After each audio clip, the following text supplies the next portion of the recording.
Hello students. So ஜனவரி 7ஆம் தேதி நம்ம எல்லாருக்கும் தெரியும் பரீட்சை எக்ஸாம் ஸ்டார்ட் ஆக போகுது அப்படின்னு சொல்லிட்டு. உங்களுக்கு தெரியல அப்படின்னா நீங்கள் தெரிஞ்சுக்கோங்க. ஜனவரி 7ஆம் தேதி அதாவது ஞாயிற்றுக்கிழமை பரீட்சை எக்ஸாம்ஸ் வந்து ஸ்டார்ட் ஆக போகுது. ஸோ உங்கள் எல்லாருக்கும் வந்து ஹால் டிக்கெட் ப்ரொவைட் ஆகிருக்கும் அப்படின்னு சொல்லி நான் நம்புகிறோம். அண்டு ஃபர்ஸ்ட் ஆஃப் ஆல், நீங்கள் ஃபர்ஸ்ட் டைம் எக்ஸாம்ஸ் எழுத போகிறீங்கன்னா என்னென்ன விஷயங்கள் வந்து ஃபாலோ பண்ணணும், என்னென்ன விஷயங்கள் ஃபாலோ பண்ணக்கூடாது அப்படிங்கிறத நம்ம இந்த வீடியோவில் பார்க்க போகிறோம். ஸோ ஃபர்ஸ்ட் டைம் நீங்கள் வந்து ஹிந்தி எக்ஸாம்ஸ் எழுத போகிறீங்க அப்படின்னா, அதாவது பரீட்சை எக்ஸாம்ஸ் எழுத போகிறீங்க அப்படின்னா நீங்கள் வந்து பயப்படவே தேவையில்லை. ஏன்னா ரொம்ப ரொம்ப ஈஸியாக தான் வரப்போகுது. ஸோ அந்த அந்த எக்ஸாம் மாடல், ஸோ அந்த எக்ஸாம்ஸ் வந்து எப்படி நீங்கள் வந்து உங்களோட கொஷின் பேப்பர் இருக்கும், உங்களோட புக்லெட் எப்படி இருக்கும் அப்படிங்கிறத நான் உங்களுக்கு ஃபஸ்ட்டே சொல்லிடுவேன். ஸோ தட் உங்களுக்கு கொஞ்சம் அட்டன் பண்ணும்போது ஓகே இதெல்லாம் வந்து அந்த டைமில் சொல்லியிருக்காங்க அப்படின்னு சொல்லிட்டு உங்களுக்கு கொஞ்சம் ஈஸியாக இருக்கும். சரிங்களா? ஸோ அதை வந்து நம்ம வந்து இப்போ ஒன்று ஒன்றா பார்ப்போம். சரிங்களா? ஸோ ஃபர்ஸ்ட் டைம் நீங்கள் எழுத போகிறீங்க அப்படின்னா நீங்கள் வந்து பயப்படவே தேவையில்லை. ரொம்ப ரொம்ப ஈஸியாக தான் இருக்க போகுது. சரிங்களா? ஸோ உங்களுக்கு கொடுத்துருக்கிற அந்த எக்ஸாம் சென்டருக்கு நீங்கள் ஃபஸ்ட்டு போயிடணும். ஸோ நீங்கள் வந்து ஒரு 15 மினிட்ஸ்க்கு முன்னாடியே நீங்கள் போயிடணும். சரிங்களா? ஏன்னா எக்ஸாம்ஸ் வந்து ஸ்டார்ட் ஆக போகுது 10 மணிக்கு தான் ஆரம்பிக்கும். 10லேருந்து 12 மணி வரைக்கும் எக்ஸாம்ஸ் நடக்க போகுது. அதில் ஒரு 15 நிமிஷம், அதாவது 9:45க்கு நீங்கள் வந்து எக்ஸாம்ஸ் ஹாலுக்கு நீங்கள் உள்ளே போயிருக்கணும். சரிங்களா? போகும்போது என்னென்ன திங்ஸ்லாம் நீங்கள் கொண்டு போகணும் அப்படிங்கிறது நான் உங்களுக்கு சொல்லிடுறேன். போகும்போது நீங்கள் black and blue ball point pen தான் நீங்கள் கொண்டு போகணும். வேறு என்ன கலரும் நீங்கள் வந்து எக்ஸாம்ஸ் ஆன்சர் ஷீட்டில் வந்து யூஸ் பண்ணக்கூடாது.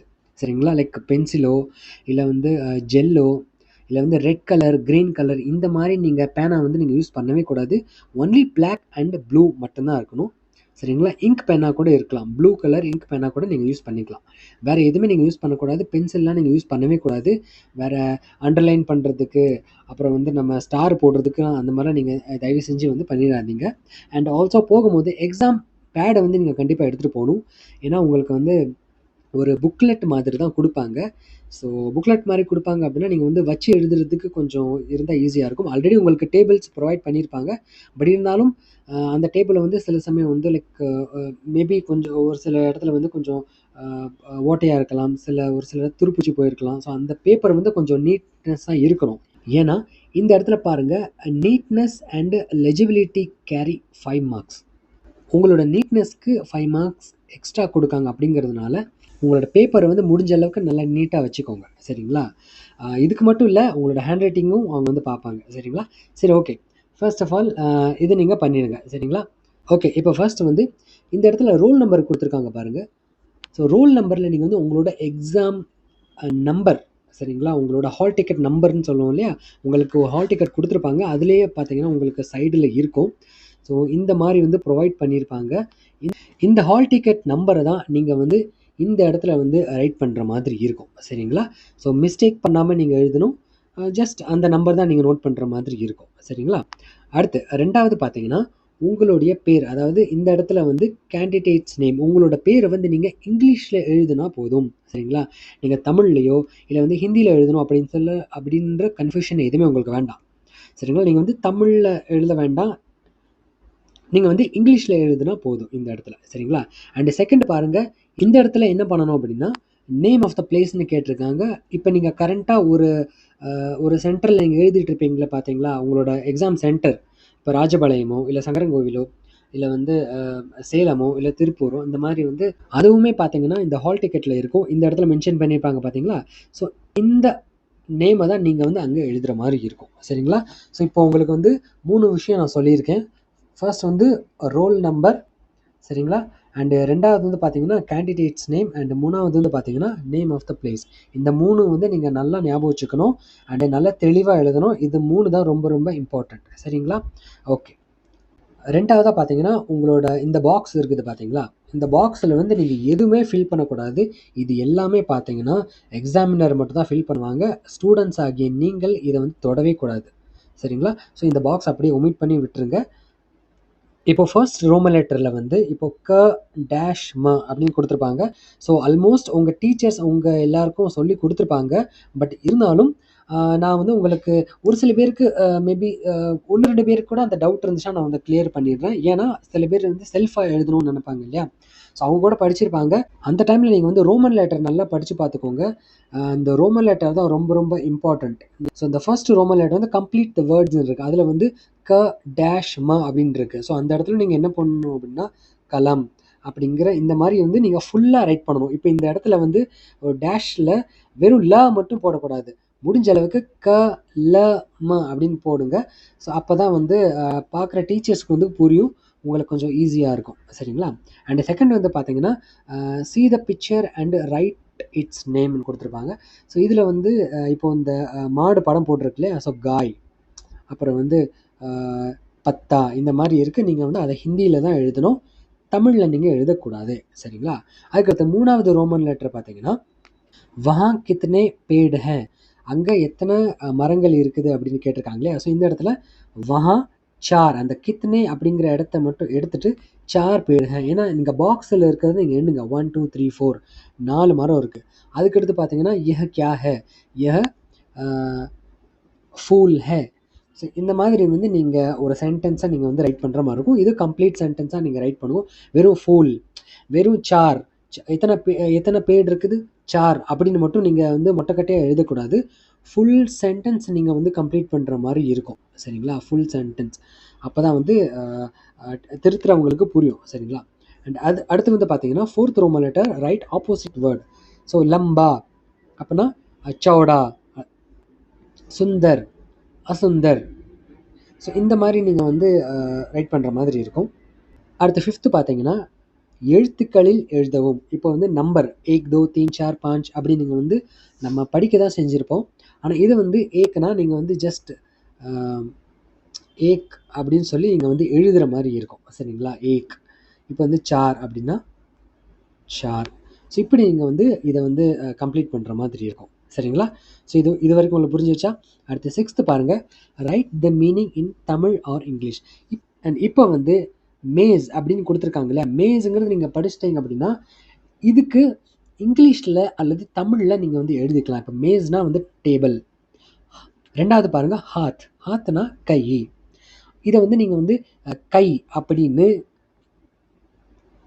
இதை வந்து நீங்கள் கை இப்படின்னு நீங்கள் தமிழ்லையும் எழுதலாம், ஹேண்ட் அப்படின்னு இங்கிலீஷும் நீங்கள் எழுதிக்கலாம்.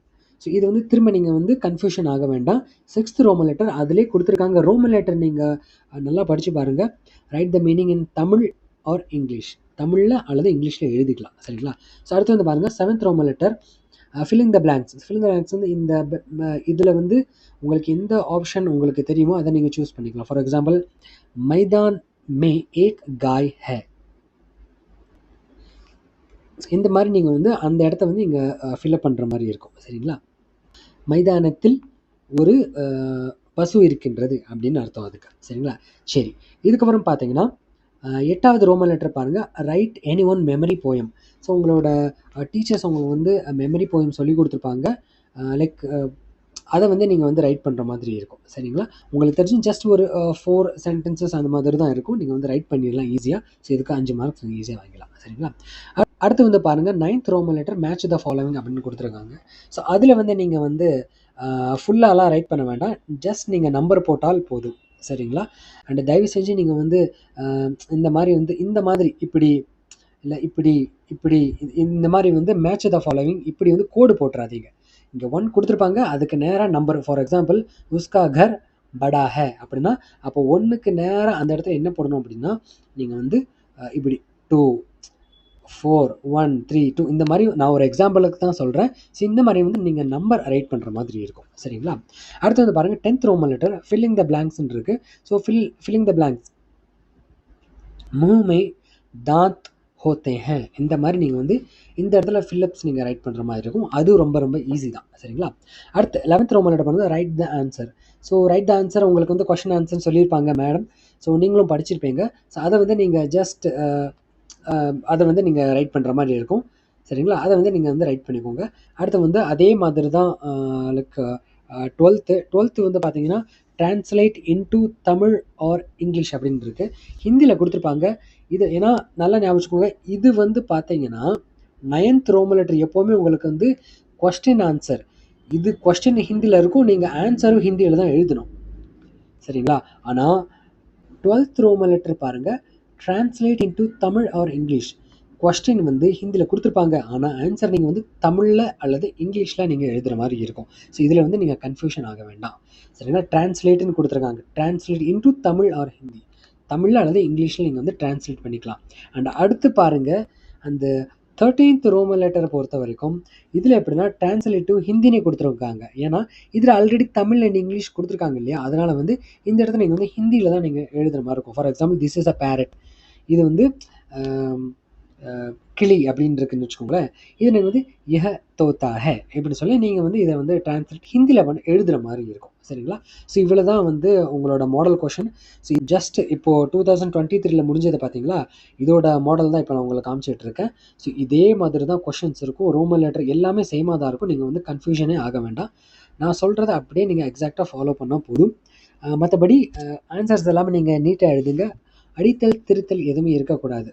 அடிக்கடி அழிச்சிட்டு எழுத அந்த மாதிரி இருக்க வேண்டாம். இன்கேஸ் ஏதாவது தப்பாக இருந்துச்சுன்னா நீங்கள் ஜஸ்ட் இப்போ இந்த இடத்துல நீங்கள் தப்பாக எழுதிட்டீங்கன்னா பென் அதே பென்னிட்ட நீங்கள் வந்து இப்படி ஒரு கோடை மட்டும் போட்டு அடுத்து நீங்கள் இங்கேருந்து ஜஸ்ட் நீங்கள் வந்து எழுத ஆரம்பிக்கலாம். சரிங்களா? இந்த மாதிரி நீங்கள் பண்ணீங்க அப்படின்னா பார்க்க உங்களுக்கு கொஞ்சம் நீட்டாக இருக்கும். சரிங்களா? ஸோ இவ்வளோ தான் நான் வந்து உங்களுக்கு சொல்லணும்னு நினச்சேன். ஸோ இதை வந்து நீங்கள் ஃபாலோ பண்ணிக்கோங்க.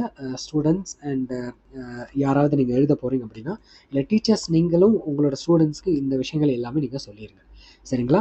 அண்ட் மாடல் கொஷின் எக்ஸாக்டாக இந்த மாதிரி மாடல் தான் இருக்கும், இதே கொஷின் இருக்காது. ஞாபகம் வச்சுக்கோங்க, மாடல் தான் சேமு, ஆனால் கொஷின் இதே தான் வரும் அப்படிங்கிறது கிடையாது. சரிங்களா? ஸோ ஜஸ்ட் உங்களுக்கு ஒரு சாம்பிளுக்காக நான் காமிக்கிறேன். Okay, thank you. நல்லா ரைட் பண்ணுங்கள். All the best students.